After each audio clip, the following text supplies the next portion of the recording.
কঠিন পরিস্থিতি পার করতেছি, যেহেতু বিভিন্নভাবে বিভিন্ন কষ্ট আমাদের উপলব্ধি করতে হচ্ছে। ইনশাল্লাহ খুব তাড়াতাড়ি আমাদের আধার কেটে আলো আসবে, হয়তো আর বেশি সময় লাগবে না। আলাউদ্দিন ভাই, আছি আলহামদুলিল্লাহ, আপনি কেমন আছেন? মেহেদি হাসান, আমি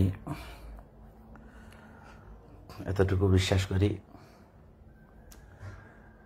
লাইভটা রাজনৈতিকভাবে আমি লাইভে আসিনি অবশ্য, তারপরেও আমরা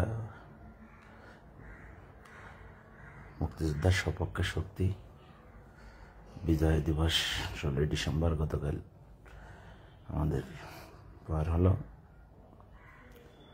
অনেকেই বুকের ভিতরে অনেক কষ্ট নিয়ে বিজয় দিবস পালন করেছে। আমরা স্বাধীন জাতি হিসাবে 53 বছরের ইতিহাস, যে আমরা স্মৃতিস্তম্ভে বঙ্গবন্ধুর মুরালে আমরা যেতে পারিনি, এটাও একটা ইতিহাস হয়ে থাকবে।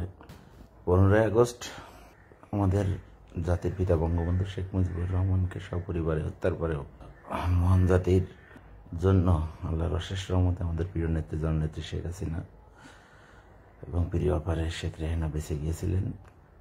বিভিন্নভাবে তাদেরকে বিভিন্ন ষড়যন্ত্রের মাধ্যমে হত্যার চেষ্টা হয়েছে এই বাংলাদেশে।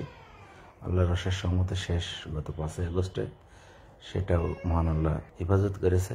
সেই হিসাবে এতটুকু মহান আল্লাহর প্রতি আশ্বাস এবং আমাদের বিশ্বাস রাখা উচিত, জননেত্রী শেখ হাসিনা যেহেতু বেঁচে আছে, ইনশাল্লাহ আমাদের ভয়ের কোনো কারণ নেই, চিন্তার কোনো কারণ নেই, ভালো কিছু হবে ইনশাল্লাহ।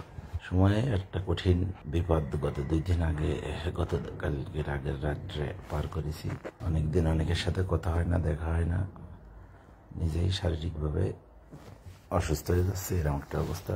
গত 15-16 ডিসেম্বর অর্থাৎ ভোর রাত্রে 15ই গাড়ি অ্যাক্সিডেন্টের সম্মুখীন হয়েছিলাম, বিপদের ভিতরে ছিলাম। ইনশাল্লাহ বাঁচিয়ে আছি, সুস্থ আছি। আল্লাহ যেন বিপদ কাউকে না দেখি। দিল্লির ভিতরে এখনো সেই ভয়ের আতঙ্ক কাটেনি। শুধু গাড়ির দৃশ্যটা দেখেন, গাড়ির দৃশ্য, গাড়ির সামনের দৃশ্য হচ্ছে এই। সবার জন্য আমি ব্যক্তিগতভাবে দোয়া করি যে আল্লাহ সবাই হেফাজত করুক, মহান আল্লাহ তাআলা সবাই হেফাজত করুক। আমি আসলে এত পরিমাণে জীবনে কষ্ট বহুত হয়েছে, কিন্তু সেই স্মৃতি গতকালই রাত্রে, আগের রাত্রে স্মৃতি মনে আসলে নিজেই এখনো ভয় লাগতেছে। আমাকে খুঁজেছে, মেসেজ করেছে, তাদের রিপ্লাইও দিতে পারিনি, তাদের কাছে দুঃখিত। সবচেয়ে বড় বিষয় যে তারা আমারে স্মরণ করেছে, যাই হোক, তাদের প্রতি কৃতজ্ঞতা। আসলে বিপদে পড়লে অনেক সময় অনেক অভিজ্ঞতা হয়, বিপদে পড়ার পরে অভিজ্ঞতা হয়। আমার পরিবার তো গত 2 দিন আমার কোনো খোঁজই জানে না, যে আমি, আমার সাথে কোনো যোগাযোগ নেই, এমনিতে পরিবার ছাড়া। তারপরেও কোনো যোগাযোগ ছিল না, ফোনে বাসায় তারা কান্নাকাটি শুরু করে দিয়েছিল। গতকালকে ভোর 4টার পরে তাদের সাথে আমার যোগাযোগ হয়েছে।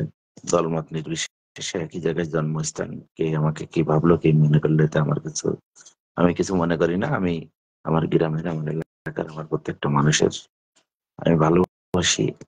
যারা আমার সম্পর্কে খারাপ বলবে তাদেরকেও ভালোবাসি, যারা আমার সম্পর্কে ভালো বলবে তাদেরকেও ভালোবাসি, বরং আমার সম্পর্কে যারা খারাপ বলে তাদেরকে আমি বেশি ভালোবাসি।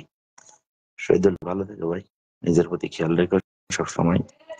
কষ্ট করে বিদেশে গেছো, আল্লাহ তোমার মনের আশা পূরণ করুক, সেই দোয়া সবসময় করি। বাপ্পি ভাগ্নে, ভালো থাকিস সবসময়। সবাই ভালো থাকবেন, সুস্থ থাকবেন, দোয়া করবেন। আমি সবার জন্য দোয়া করি।